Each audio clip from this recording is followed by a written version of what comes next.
africain, toute vérité est provisoire.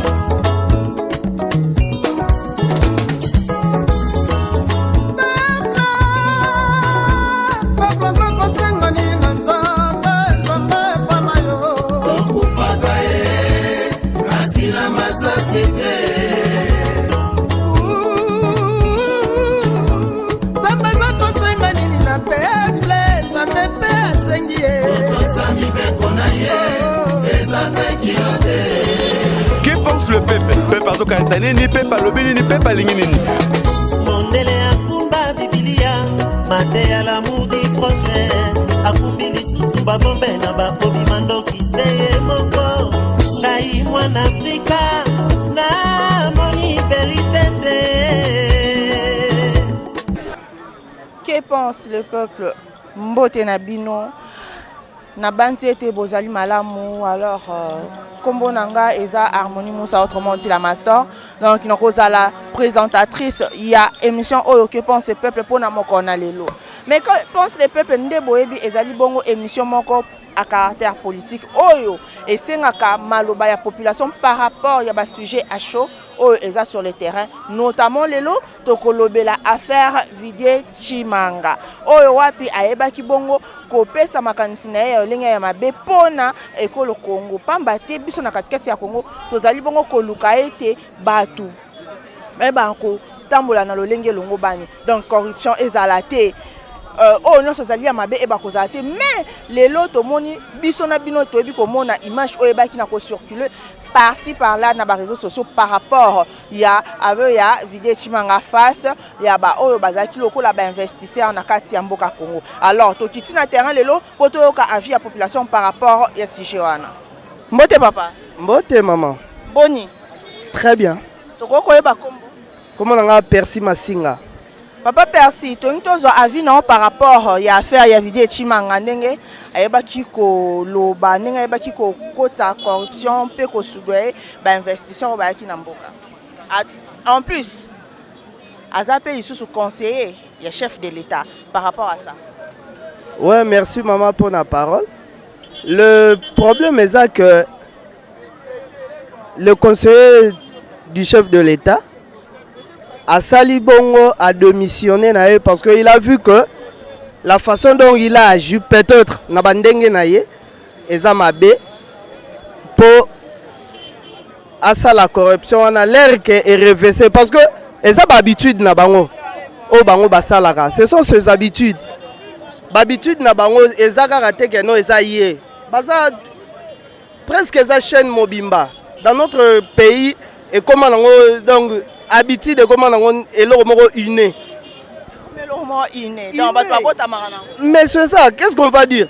Aussi longtemps, vous occupez bisoté, vous visez plus vos intérêts.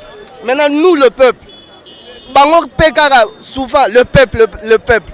Il faut leur demander d'abord, peuple, oh, Bango Balobara, peuple Nini. Si Bango Balobara, le peuple. Il faut bailler Banon, les peuple Nini. Peut-être Bazaba ignorant, Nandenga Mabete. Que on a fini moutoute. Peut-être baza ignorant le peuple. Ceux qui a moniqué corruption et puis ceux qui va filmer en coucou. Et ça peut-être caméra cachée. Va filmer na caméra cachée et comprendre que va filmer pendant que la sonne on a regarder dignité na peut-être yango monique a démissionné na. En tant que conseiller principal il y a président alors châtiment nini oh yo en tant que congolais hein okoki ko baba pesa po biso lelo na Congo ya solo to bi kembo keza kokufa mais bazo sala effort bango moko l'état nde balobaka en plus le chef de l'état na ba discours na ya lobaka no azo sala effort corruption e ba kosila mais yesiko comme azolinga atambola toujours na se ya ba manigance ya mabe pona yo bakoki ko pesa lokola châtiment nini bon pona ngai c'est un châtiment de un d'abord, ce qu'il a fait l'acte d'abord de démissionner, ça prouve que conscience naïe est interpellée. Conscience naïe est interpellée pour que Yemoga soit de décision. À travers sa conscience d'abord, là je trouve normal. À travers conscience naïe nous a été namabe oyonga na sali tika nazala na monde à part natala pe baninga mais na ndenge uti koloba eloko mo uti soulever awa ke par rapport bapesa ye etumbu et tout etumbu nano eza l'air osa la corruption et c'est infraction maintenant pourquoi le faire d'investisseur ba oya ndenge nini mboko na biso ba investisseur ti bazoya te ebele ba obanga ti ba obanga de loin ndeka ba oyoka ka ba matoi na biso bo ba obanga de loin pomboko na biso ebele bien riche oui toza riche mais conscience na biso to chango wapi aussi longtemps nous sommes inconscients l'air toza inconscient na tout le secteur ba secteur nyonso au monde ke maguyeza aujourd'hui moi tel que tu me vois là j'ai étudié mais aussi longtemps soko quelque part OK déposer maman on va t'appeler wana oyoka on va vous appeler wana ah et comment net nzembo partout tu vas aller ça ne dit pas que non tozangi ba bagage donc ndena za boye na tangi na silisi classe donc na kufa vierge na mutu na ngai parce que je vais travailler où maintenant capacité na biso e bima wapi comment est-ce que je vais travailler aussi longtemps pour pesa ngate lobby comme il faut avoir l'expérience. Quelle expérience? Je donne un exemple, le président de la République, il n'a été jamais président de la République. Mais à travers n'engazo exercer expérience na ye ezo accueilli. Ezo ya expérience ya na musala. Aussi longtemps pesinga musala te. Mbala moko lo baka expérience. D'investisseur en bref, bazo banga na bango koya na acte le conseiller oya posé wana. Investisseur ni na holding. Pas ebige l'air holding a kene a travailler 50-50. Soit à travailler soit l'intérêt ya nation, soit l'intérêt parce que l'intérêt est partagé. Ça sera aussi partagé.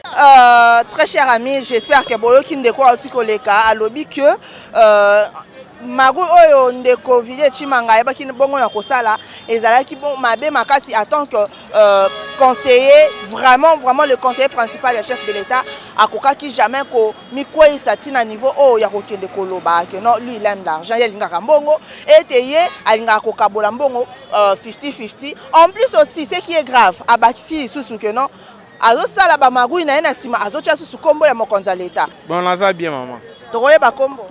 Comment l'anga eza Dan Kabamba?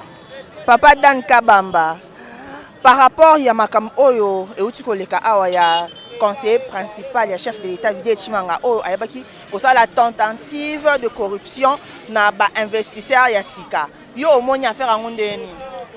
Merci maman pour la motuna. Maramboyo tolobaka ngo déjà. C'est pourquoi ba Congolais il faut ba o bazana no inconscient, conscience na bango ebanda kosala. Premièrement, pour na des pères et des mères, aux ala penza congolais penza ya solo. Batu ba mona ba traitaka biso te, toza ba raciste, ba tribaliste, to lingi non, ce n'est pas ça.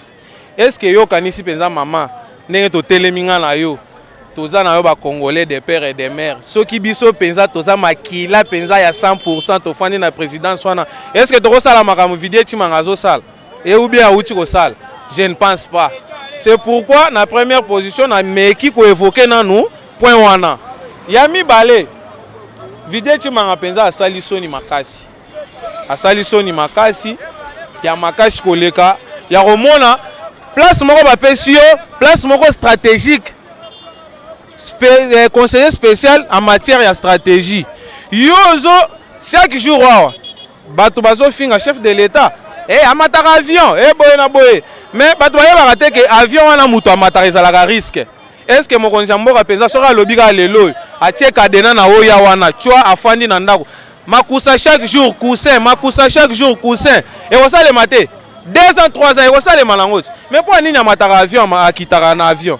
Et ça nini azo luka bana mboka to se retrouver. Sikoyo na ba investisseur na wana azo tinda bango que non il faut bon négocier. Batubaya ba investir na mboka mais ozo retrouver un conseiller là azawana aliara na bien amelara na bien bana na bazana mikili bafandi alors mokonzi mboka azo luka batubaya ko investir bino bozo saper bozo saboter ba action nyonso wana ya chef de l'État allez oye wana ozo solape ozo loba c'est moi le président de la République, c'est moi qui a financé la campagne, c'est moi qui a fait ceci cela. Est-ce que hier vidéo tu m'entends oya zo loba que non hier a financé qui campagne à Félix boye na boye siko bato mususu balobaki bakoloba nini ba biso nyonso milliers de combattants ya IDPS ya peuple congolais oh batiaka ba $1 na bango kaka mbongo vidéo tu m'entends ezwaki campagne alors eloko wana ezo mériter sanction. Jusque là lobby na mekai komona na Facebook na moni que non a voyager mais na zui information officielle te ya za mutu ya quitter territoire national te il faut azala nanu awa azala redevable devant nani justice akende liboso ya justice na biso basambisa ye ba yoka makambu ba pesa ye ba nini ba preuve ye pe apesa ya ye. Mais par rapport à cela, lelo balobi que non, azali bongo attendu, les journaux lelo azabongo attendu na la police pour na couper ça va preuve na et tout. Alors quand on se dit que Azat est là, to kolobela lisusu kaka makambu ya mboka parce que par moment, c'est une question, par moment. Bino bozo dénoncer que non totika kimuyibi, totika ba makui, totika ba faire play et tout, mais ce qui vient de se passer que Azat sous na Kinshasa et que Azat hier fallait qu'il de par moment aille babongo ko se présenter devant l'état Azat. Yo kolobani par rapport à ce sujet. Oui, par rapport à cela na lingi na zongela lisusu na point nga liboso tango na yebisa que likambo de père et de mère tango nga na tangi information wana na moni que tango se présenter devant nani DGM na aéroport a présenter ba mikanda na ye que non aza belge ozomona déjà ndenge za wana ake kozwa soki ba mikanda na ambassade ya Belgique ake kuna aza déjà sécurisé. Alors nga na kosenga nde na ba service na biso ya sécurité nyonso ezalaka na nini na aéroport na ba frontière na biso nyonso bo aider biso moko eza ya biso soki bakoko na ba papa na biso batikeli biso eloko te biso quand même dans notre génération totikela tabana na biso na bakoko na bakokololo bakoya totikela bango quelque chose. Ça ne veut pas dire que non parce que un monsieur se présente devant toi après sur moi $500 moi $1000 attends moi $50,000 mais pour l'amour du patrie ezalaka mutu mususu akosala mais ngai sikoyo en montant na kotike la mboka nini nazalaki desi penza tango na tangi information na lobby que non a quitté mboka mais basala en sorte que il faut bazoyer mais c'est vidéo tu manga aya po bato bakozala bazo négliger bamoni que non parce que il s'agit de l'investissement makambo ba nini baya ko investir boy na boy non il y a d'autres choses qui se cachent yeba que chimanga tokomi ko lobela ele lotin to bandaki déjà kolobaka makambo pona chimanga wana na poste ba pesa ki wana azana ba makambo ebele batanga ye déjà na ba makambo oye uchi ko bima oyo eza preuve ezaka pona ba makambo akeno ba investisseur bayate ezaka ba makambo mususu eko kende ko toucher ti na sécurité ya mboka pe na ceinture ya na sécurité ya mokonzi.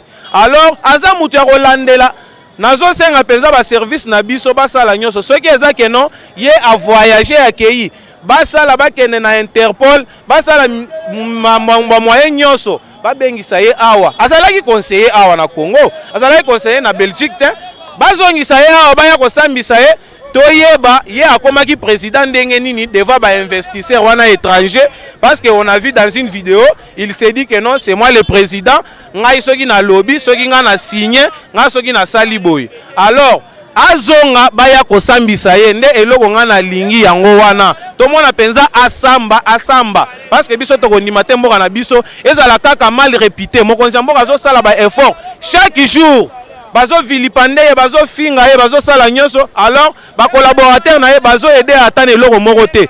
Alors baya bazongisa ye basambisa ye penza point moko makambo ebele eza sima wana ya makambo ya investisseur ekobima nango.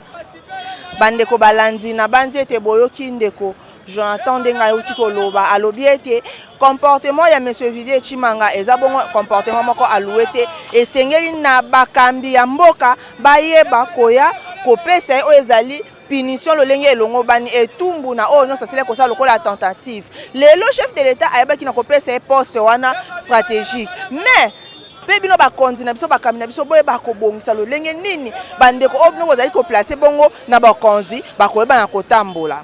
Bonjour papa. Bonjour. Tokoyeba kombo Wanga Alain. Papa Alain tolinto yeba par rapport ya dossier Vidé Chimanga ndenge ayebaki ko sala tentative de bon lokolo ba escroquerie na kombo ya chef de l'État pona yo omoni ndeni. Bon, Chimanga azali proche ya président de la République. Donc bango baza batmo bapesaka exemple na batu ya libanda. Alors yo za pembeni ya mokonzi ya mboka. Alors zo memela ba image wana tokozo nani. Donc confiance ezate automatiquement il faut ba écarter balu comme tout ça remplacer pona président de la République. So il batali pembeni ba mona Chimanga. Alors azo fichier ba comportement ndingo ce n'est pas du tout bien. Alors pona yo siko par rapport au comportement wana ya solo balobi ke Vidé Chimanga aza des pères et des mères té. À cause de la peut-être de père ou ça de mère, mais il y a des pères et des mères congolais. Alors, par rapport à si je par rapport à des gars au ça, ils ont mérité sanction, tandis que les lopés qui ont attendu la PV, ils bossent à Bakonza. Bon, pour le point wana Azali, à quoi il peut changer de nationalité comme congolais. Bon, le vrai problème Azali Mbeba Asali. Donc, ils ont mérité la punition et s'engagé dans l'État PSAE. Bon, Makambo o etali conseil chef de l'État Vidé Chimanga. Nga d'abord nazo komisa Nzambe, s'il faut dire ça, que Makambo le kaka, ba rumeur o toyo kaka, ezobima na poissa.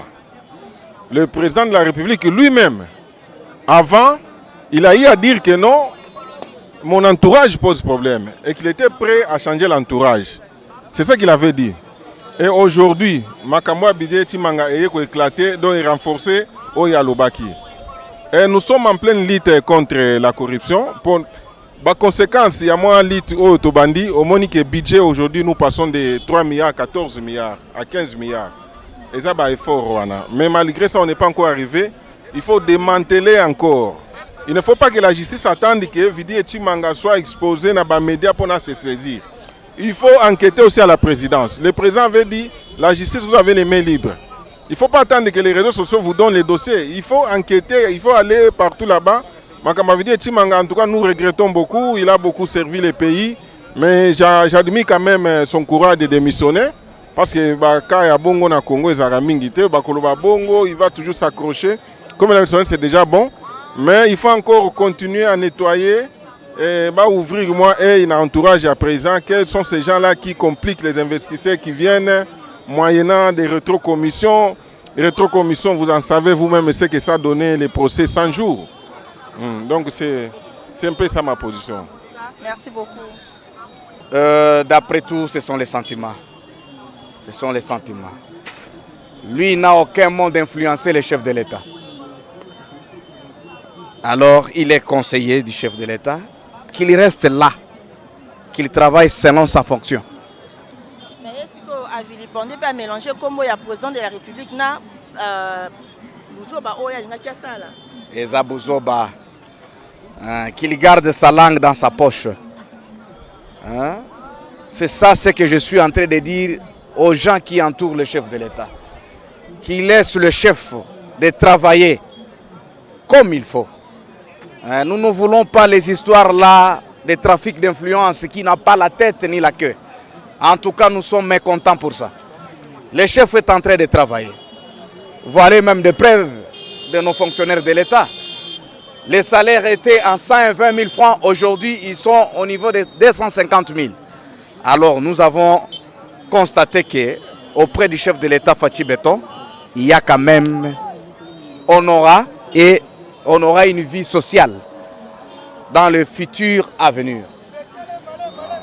Alors, par rapport à Vidé Chimanga, sentiment, jamais un conseiller spécial en matière de stratégie a koki koya ko influencer biso to koloba ke non yeso ki alobi mokonzi ya mboka ayokaka pona nini ko bebisa kombo ya mokonzi ya mboka na biloko o ezali na tina te ezali na bosoto mingi pe pona nini ko bebisa o ezali musala oyo ba ndeko bazali ko bongisa tongo midi pokwa pona kolungola o ezali escroquerie pona kolungola o ezali corruption to makambo nyonso ya mabe mais ye lokola conseiller ya président en matière de stratégie ayebi bongo ko élaborer ba stratégie ya lukuta pona ko ba ko bebisa o esengaki ezala ya kobonga. Alors na sengi na bino to sengi na bino to boye ba kotika comportement wana bino ba kambi na biso boye ba ko yambaka ba investisseur lolenge elongo bani pe bosala makambo lolenge elongo bani botika makambo o ezali ya ba sentiment to ba kotambola na kimia pe na maele nyonso. Alors par rapport au sujet à Vidi Chimanga aussi, par rapport à tout ce qui s'est passé, place à Eba qui se faire piéger en tant que conseiller spécial et chef de l'État. Maël non peut sinon par rapport à ce sujet. Bon, de toutes les façons, nous allons continuer toujours à déplorer le conseiller et chef de l'État.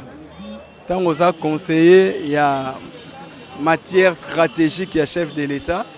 Ils ont babisika musoko kota pe ils ont babisika musoko kota te. Ceux qui par exemple to ko lo bango na conditionnel sora zala qui piéger parce que les londe fallait ba entendre to yeba soki ezanini. Mais sora zala qui piéger c'est gaza qui sagité. En tant que représentant et chef de l'État, il faut yeba bisika oyo kota. Il faut yeba batuni nyoza na bango, il faut yeba caméra ni neza wana. Atako o ezomona na te mes caméras ko sala. Donc ça va se faire piéger, moi je regrette, hein? Je regrette, mais de toutes les façons, nous allons continuer toujours à déplorer le comportement, il y a conseiller à chef de l'État, de temps à autre, toujours qu'il y a un problème de temps à autre. C'est ça notre regret. Alors par rapport à cela, il y a déjà tentative de corruption, hein? Tentative de corruption, en plus, à Sarane pe na komba mokonzi ya mboka. Pona yo etumbu nini o bakoyi kopesa na ye. Bon, etumbu ezali que justice est mise en place. Les lots ont entendre. Moussala wana c'est à la justice. Justice a sala moussala na ye. Ye mutaroye bako déceler. Na makambo nyonso alobi. Eza solo, eza lokuta, eza tentative ya corruption et tout ça. Eza mépris na kombo chef de l'État. C'est à la justice de faire ça. Moi je crois, na zone di makena justice na biso, baza capable ya déceler pe ya kopesa ye punition oyo ya sengel na. Bonjour. Bonjour madame. On peut savoir comment on vous appelle? Drix Mabeka. Monsieur Mabeka, donc tu as vu non par rapport au dossier Vidi Chimanga, par rapport à son comportement, par rapport à tout ce qui s'est passé. Avis non les amis. Bon, avis nanga, il y a deux volets. Volet liboseza, la population réclame un peu beaucoup hein, de temps en temps. En fait, les amoureux du président de la République, bazo réclamer mingi que le président Zabolingwa Mboka a une bonne vision, mais a juste mal entouré. Et Makambo est commis témoigner vraiment que a vraiment mal entouré. De plus en plus, tout le monde a Bounz rapproche à président, tout le monde est venu rapproche à président. Donc, population congolaise en ce moment-là, a raison. En plus, population, ils ont population au Balingi. Donc, si ceux qui chefs de l'État, qui ont capé population, qui remanier, qui revoir un peu tout autour, vous allez très bénéfique pour la population, pour la Mboka. Bon, et là, déjà, c'est normal à Longwa, Libanais Mboka. C'est déjà normal dans le sens que peut-être Azaki est blessé. Azoki s'amène à douleur, Wana, Soni Wana, Ami Longo Liaki. Mais ce que non l'État ici, ou bien la justice, Yami Beko, interpeller qui est d'avance, il n'y a pas de laïe, il n'y a pas de bloquer l'aéroport. Maintenant, il y a non, côté après, plainte, tout ces côtés après, et ça, Mikendeli, là, on n'a pas à condamner soit à Kimi ou quoi que ce soit, c'est loin de là. Bon, au moins, il y a des pères et des mères. C'est une bonne idéologie, c'est une bonne chose pour le Congo. Mais il y a aussi des bandes de pères et des mères. Mais il y a des mboka. Parce que dans le bateau, il y a des pères et des mères. Mais tout le monde peut que des pères et des mères. Donc, le problème est que chef de l'État, à côté de cette idéologie, notre monarchie, le président Mobutu Azalaki, biso nyoso bomoko. Tozaki tellement na bomoko na tango Zaïre que maramukuta a perdu des mères, moi ou étranger à côté zate. Ozomona, faut créer ba idéologie à sika. Kala Mobutu Azalaki ba slogan Zaïre papa bomoko ekolo bomoko nini moko. Hein? Ba idéologie zo za na peuple, mais siko idéologie zate. Heureusement, moi, l'idéologie a péré des mères et zali. Mais ils ont dans le sens qu'elle est discriminée. Olivier Chimanga a été au service de Mboka. Pas seulement le chef de l'État. Maintenant, à cause de moi, il y a des ordres, des sentimentalisme et tout ça. Écarter, eux, mieux. C'est comme expert pour bien un chef de l'État dans Mboka. Alors, en rapport avec la question dont vous avez posé du conseiller principal, je crois, principal ou... conseiller stratégique et principal Ok, conseiller en charge des stratégies du président de la République. Moi, je crois que moi, personnellement, j'ai été médiateur des investisseurs dans plusieurs pays, n'est-ce pas? Les propos que moi je peux tenir vis-à-vis des investisseurs pour séduire ou attirer des investisseurs, ça m'engage que moi, d'une manière personnelle. Donc, ça n'engage pas l'institution président de la République ou le président de la République en personne. Donc, c'était une manière, n'est-ce pas, de se vanter, d'attirer ces investisseurs. Alors, d'autres aspects, les vols, la corruption, c'est un état d'esprit. Didier Timanga, c'est un homme d'affaires qu'on a connu dans ces pays. Un homme qui a beaucoup d'argent, tout ça, qui prend une équipe en charge de SMP. Mais voir son niveau, il ne peut pas se rabaisser à des niveaux.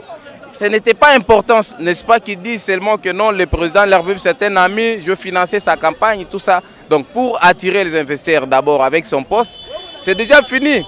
Donc ce n'était pas important qu'il puisse, n'est-ce pas, tenir ce genre de propos. Alors la justice doit, n'est-ce pas, se saisir de ces dossiers pour qu'il soit puni sévèrement au regard de la loi. Moi, je crois que c'est ça mon avis par rapport à la situation de Didier Timang. Donc, le reste, le président de la République et son cabinet, ils doivent voir parce qu'il s'est déjà retiré. Là, au niveau de la présidence de la République, on ne sait pas les sanctionner parce qu'il a démissionné. S'il était encore à son poste, on pouvait prendre des mesures très sévères contre lui au niveau de la présidence de la République. Mais comme il a démissionné, les dossiers restent maintenant au niveau de la justice. C'est la justice qui doit se saisir de ces dossiers pour mener des enquêtes, savoir ces propos qu'il a tenus. C'est monté, ce n'est pas monté, c'est lui et ce n'est pas lui. Donc là, c'est la justice qui doit faire son travail. Bonjour. Bonjour madame. On vous appelle comment? Nathan Mao. Monsieur Nathan, est-ce que tu as avis par rapport au comportement de M. Vidé Chimanga, car il est le conseiller spécial et la stratégie et la président de la République. Par rapport à tout ça, par rapport à ce qui s'est passé, il a été piégé. Pour avis dans les années. Bon, avis est tellement simple. Hein? La première des choses, c'est que je vais d'abord, un peu connaître le chef de l'État. Parce que s'il y a d'autres choses qui arrivent aujourd'hui dans le milieu Azali, c'est parce qu'il est Moralingi. Avant d'abord d'avoir des conseillers ou soit pour il fallait d'abord que Azali au moins na ba catégorie ni ya quoi qu'on la bango. En dehors de tout ça, nous tous nous savons que non avant il y a comment un conseiller spécial na Azali qui n'a ni liboso. D'où si réellement que des histoires pareilles arrivent, c'est parce que Moralinga qui en. Si on a une sentence ni une condamnation ni bako pesa na mon konzi pour aza parmi mi konzi mboka aza parmi ba autorité ba sila ko placer ba pesa qui confiance pour na mboka et kende liboso. Alors on a des gars oya sali pour na yo sentence nini bako pesa en tant que peuple congolais. Étant que congolais et les liboso d'abord congolais na place sur Azali parce que ça dignité. La place où Azali, c'est la place où ils ont berect parce que Batnion se battait le chef de l'État. Donc ce qui est à Salmabé directement un chef de l'État et puis Colongolais d'abord conseil spécial, pas un conseil spécial chef de l'État et puis dès qu'on sanctionne comme il faut ne pas misusu bah créer la bêtise bah il va sanctionner bango. Alors par rapport à tout ce qui s'est passé par rapport au dossier monsieur Vidé Chimanga, il a été en fait piégé. Bon, on ne sait pas dire qu'il a été piégé ou comment, mais tout ce qui s'est passé, quel est votre avis? Je voudrais me réserver parce que je ne sais pas, est-ce qu'il a été réellement piégé? Point d'interrogation, je me réserve. Réservé. Merci. Merci madame. Un grand merci Nabino, fidèle téléspectateur, Pambate Bozalaki et Belé pour Nakolanda. En tout cas, qui pense le peuple à mon konalelo. Na seng Nabino, merci Pambate Boeba qui en fait ko participer na nyos o isile ko lobama na mon konalelo par rapport à sujet oyo ya vidéo etimanga o isile ki ko leka bongo kuna na kati ya présidence. En tout cas, na seng Nabino, merci Bozapete, botikala toujours branché liboso ya écran Nabino pour Nakolanda ba suite ya programme Nabiso. Ciao. Toute vérité est provisoire.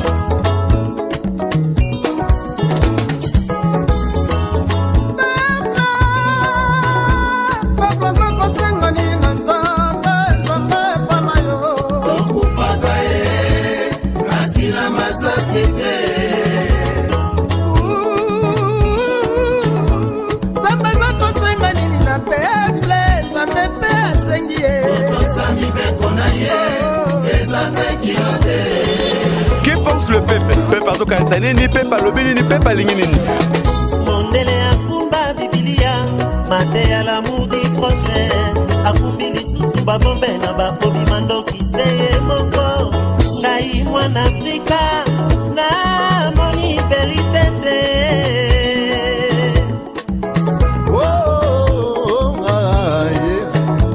deplaza kosenga nini na baoyo bazwa misala conscience professionnelle tosala mpona ekolo demande le peuple paya bakonza mboka mpe baoyo bakambaka mabomba peuple azosenga nini unokudia kumvwata